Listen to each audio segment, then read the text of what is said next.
Hello everyone, welcome to dare to dream 247।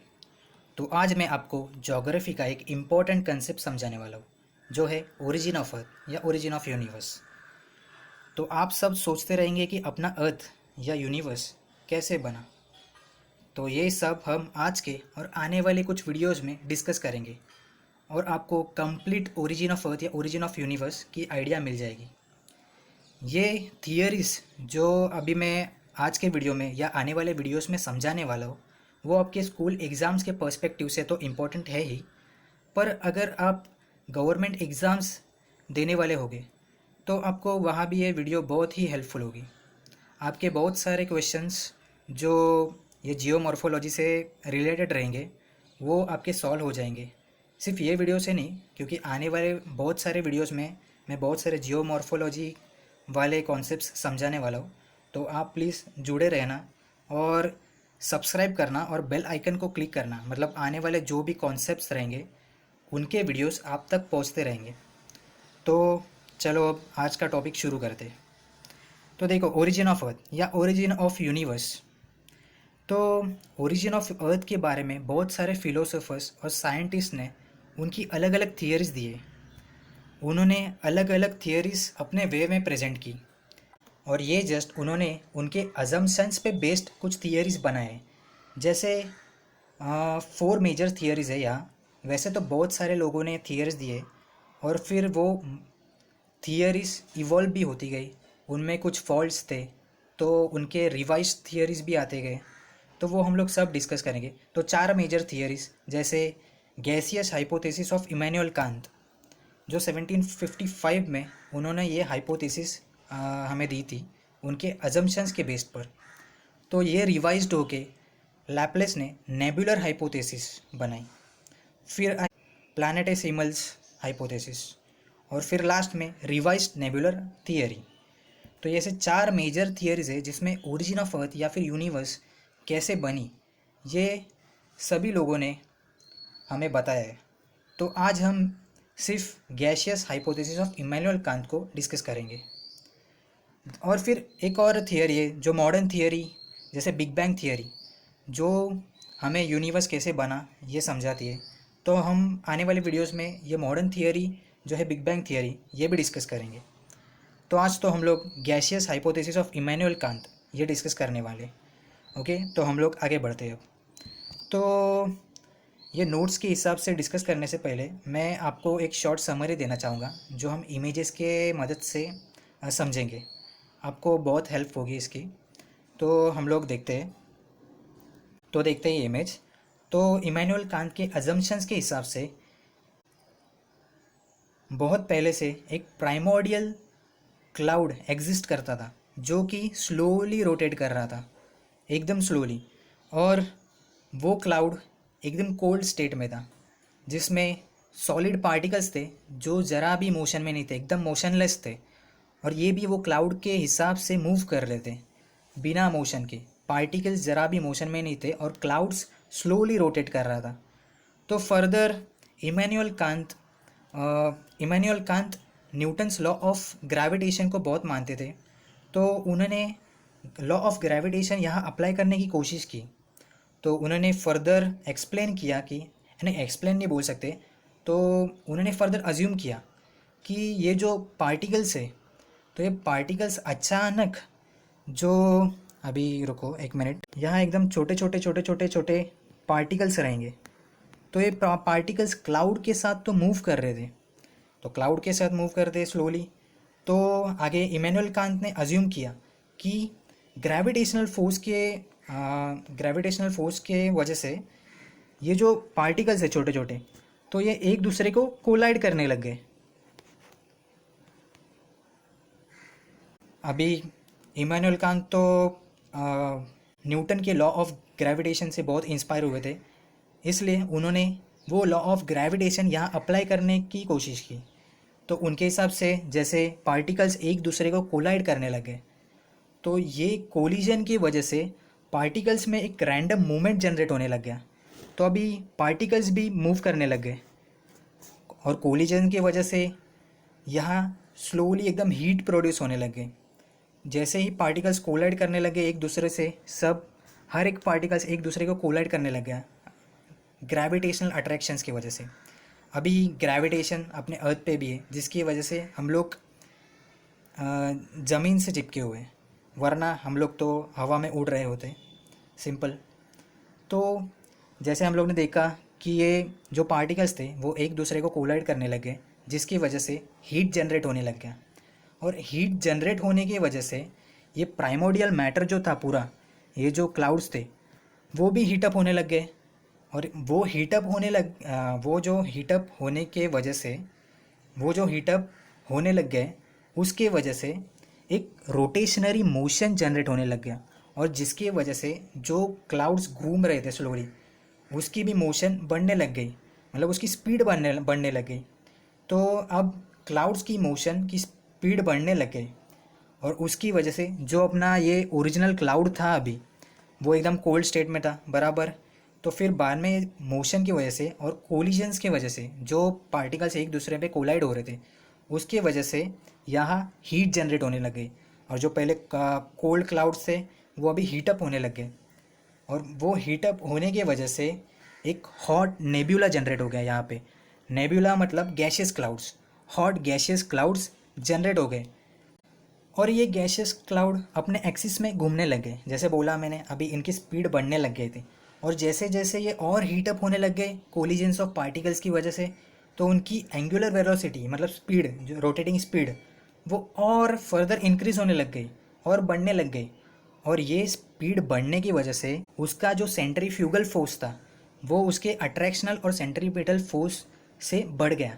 और centrifugal force बढ़ने की वजह से ये जो रोल कर रहा था वो पार्टिकल्स को बाहर फेंकने लग गया, मतलब।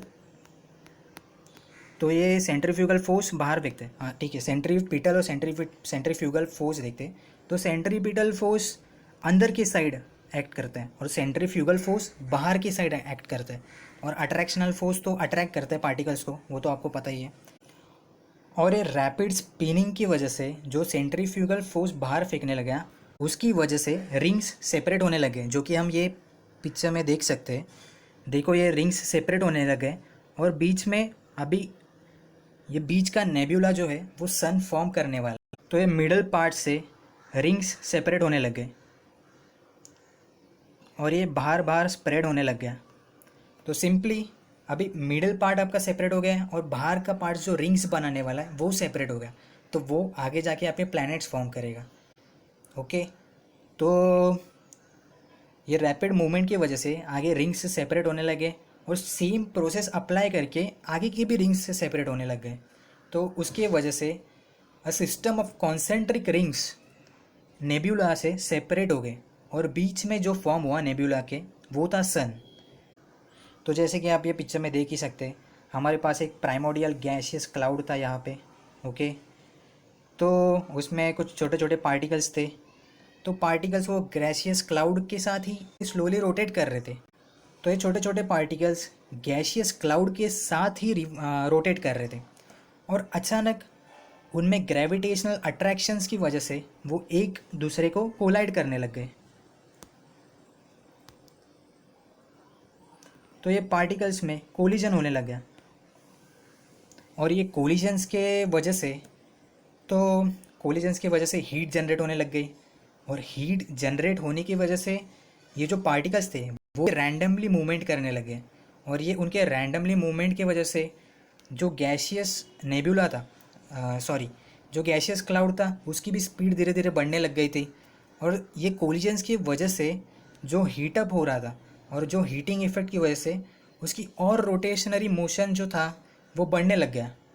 और वो बढ़ने की वजह से वो धीरे धीरे धीरे धीरे सेंट्रीफ्यूगल फोर्स की वजह से वो बाहर फेंकने लग गया पार्टिकल्स को। और वो बाहर फेंकने की वजह से जो मिडल पार्ट था नेब्यूला का, उससे जो आउटर पार्ट था वो सेपरेट होने लग गया और अलग रिंग्स फॉर्म करने लग गया। और अलग रिंग्स फॉर्म करने की वजह से अलग अलग पार्ट्स में, अलग अलग रिंग्स में अलग अलग प्लैनेट्स फॉर्म हो गए। तो ये आप ये पिक्चर की मदद से देख ही सकते हैं।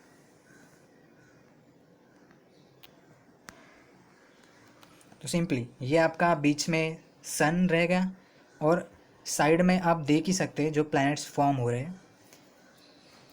पर ये जो थियरी इमैनुअल कांत ने दी थी उसमें भी कुछ थोड़े बहुत फ्लॉज थे, जिसकी वजह से ये थियरी एक्सेप्ट नहीं की गई।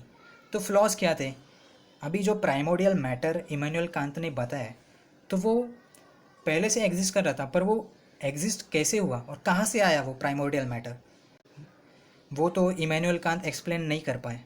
सेकेंड, अभी जो इमैनुअल कांत ने लॉ ऑफ ग्रेविटेशन या यूज़ किया, तो as per Newton law of motion अगर एक्सटर्नल फोर्स किसी मैटर पे अप्लाई नहीं हुआ तो वो मैटर मोशन में कैसे आएगा? तो ये उनके अजम्पशंस में वो एक्सप्लेन नहीं कर पाए, इसलिए ये उन सेकंड फ्लॉ निकल के आया। क्योंकि वो कोई भी मैटर, कोई भी मैटर या पार्टिकल्स बिना किसी एक्सटर्नल फोर्स के ऐसे ही खुद से मूव तो नहीं कर सकते। तो ये उनके जो थियरी में और एक फ्लॉ था।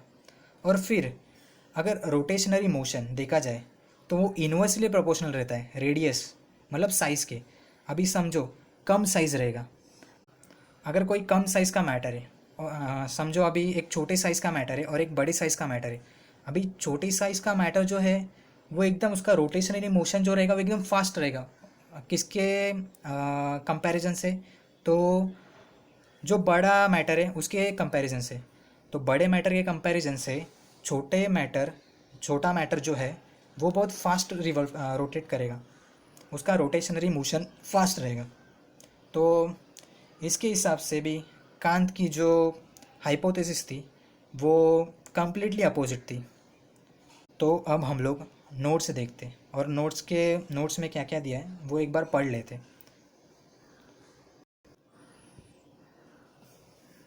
तो अब नोट्स में क्या दिया है वो पढ़ लेते। हाँ, आप वीडियो पॉज करके आपको अगर ये नोट्स चाहिए रहेंगे तो आप ये बना सकते हैं, मतलब लिख सकते हैं। वीडियो पॉज करके आप देख लेना। ओके, तो firstly we are going to discuss the gaseous hypothesis of Immanuel Kant. Okay, तो पहला point, according to the assumptions of Immanuel Kant there was a primordial slowly rotating cloud of gas and matter comprised of very cold solid and motionless particles. जैसे हम लोगों ने image से देखा, पहले starting से एक primordial slowly rotating cloud of gas exist करता था, जो कि एकदम स्लोली रोटेट कर रहा था और उसमें स्मॉल पार्टिकल्स थे। और वो स्मॉल पार्टिकल्स जरा ही मोशन में नहीं थे, मोशनलेस थे। पर वो पूरा जो प्राइमोर्डियल मैटर था वो एकदम कोल्ड था। और उसकी हीट तो बाद में बढ़ने लग गई ना, जब वो कोलाइड करने लग गए तभी प्राइमोर्डियल मैटर की हीट बढ़ने लग गई, और जिसकी वजह से जो कोल्ड प्राइमोर्डियल मैटर था वो बाद में हीटअप हो जाता है और हॉट बन जाता है, हॉट नेबुला में कन्वर्ट हो जाता है। तो inspired from the Newton's law of gravitation, Kant tried to put the theory of gravitation in his assumptions. जैसे हम लोग ने पढ़ा, तो he assumed that the particles began to collide against each other due to gravitational attractions। तो अभी gravitational attractions की वजह से heat was generated and thus temperature of the primordial matter started rising and generated rotationary motion in the primordial matter. तो ये देखा ही हम लोग ने कि जो वो कोलाइड होने लग गए तो उसकी वजह से हीट जनरेट होने लग गया। ओके, और जो हीट जनरेट होने लग गया और जैसे जैसे हीटअप होने लग गया उसके वजह से जो रोटेशनरी मोशन था वो भी इंक्रीज होने लग गया। जैसे जैसे जो हीट हो रहा है वो इंक्रीज हो रहा है, वैसे वैसे रोटेशनरी मोशन जो है वो भी तो इंक्रीज हो ही रहा है। Fifth point, thus the cold and motionless cloud of matter change in a vast hot nebula in due course and started spinning around its axis. तो जैसे जैसे वो हीटअप होने लग गया, ओके, तो वो पूरा जो cold motionless cloud of matter था, ओके, वो कम्प्लीटली इवॉल्व हो गया किसमें? नेब्यूला में, गैशियस क्लाउड्स, हॉट नेब्यूला। पूरी तरह से वो हॉट बन गया था और वो अपने एक्सिस में रोटेट होने लग गया, स्पिन होने लग गया। तो as the heat increase the angular velocity और rotatory speed further increased, thus the rotatory speed became so fast that the centrifugal force exceeds the attractional और centripetal force। तो हम लोग ने ये देखा जैसे जैसे एंगुलर वेलोसिटी या रोटेटरी स्पीड उसका था वो बढ़ने लग गया, तो उसके सेंट्रीफ्यूगल फोर्स ने एक्सीड ले लिया, किससे? अट्रैक्शनल फोर्स और सेंट्रीपिटल फोर्स के हिसाब से। तो सेंट्रीफ्यूगल फोर्स एक्सीड हो गया किसके हिसाब से? अट्रैक्शनल फोर्स और सेंट्रीपिटल फोर्स के हिसाब से। तो जैसे ही वो एक्सीड हो गया तो वो पार्टिकल्स, सेंट्रीफ्यूगल फोर्स तो पार्टिकल्स बाहर फेंकने लग जाएगा बराबर। तो धीरे धीरे जो क्लाउड ऑफ मैटर था वो बाहर खिसकने लग गया और मिडल में फॉर्म हो गया क्या? अपना हॉट नेब्यूला, जो हॉट नेबुला था वो सन में फॉर्म हो गया और बाजू के जो थे वो रिंग्स के हिसाब से प्लैनेट्स में कन्वर्ट होने लग गए. The nebula started spinning so rapidly that an irregular ring was separated from the middle part of the nebula and the repetition of the same process system of concentric rings were generated from the nebula. तो अभी समझ लिया हम लोग ने ये. तो nebula remained as the sun and irregularity of the rings caused the development of the cores for the formation of the corresponding planets. तो देख लिया हम लोग ने साइड में वो रिंग्स के हिसाब से पार्टिकल्स तो मूव ही होने लगे ना, और रिंग्स में वो पार्टिकल्स तो मूव होने लगे और वो पार्टिकल्स कोलाइड हो के उन लोगों ने वो पार्टिकल्स ने एक प्लैनेट फॉर्म कर लिया. तो ये हर रिंग में एक अलग अलग प्लैनेट फॉर्म होते गए. हम लोग ने देखा है कि तब 9 प्लैनेट्स फॉर्म हो गए थे. अभी प्लूटो नहीं है, तो अभी हम लोग प्लूटो कंसिडर नहीं करते प्लैनेट्स में, पर तभी तो हम लोग ने 9 प्लैनेट्स कंसिडर किए थे. ओके, तो वो 9 प्लैनेट्स ये 9 रिंग्स में फॉर्म हो गए.